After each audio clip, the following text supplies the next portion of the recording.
তার ৯৯টি গুণবাচক নাম রয়েছে। যে ব্যক্তি এ গুণবাচক নামগুলোর জিকির করবে সে জান্নাতে যাবে।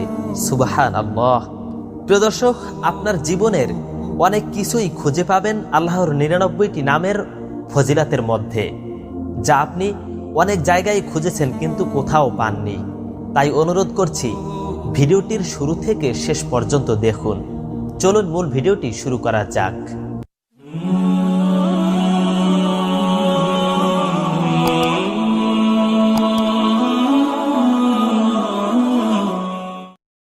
দর্শক, আল্লাহর ১ নাম্বার নামটি হলো আল্লাহ।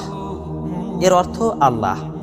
এই নামের ফজিলত হলো, যে ব্যক্তি রোজ ১০০০ বার ইয়া আল্লাহ পাঠ করবে, ইনশাআল্লাহ তার মন থেকে যাবতীয় সন্দেহ ও দ্বিধা দূরীভূত হয়ে যাবে এবং সে ইয়াকিন ও দৃঢ়তা অর্জন করতে পারবে।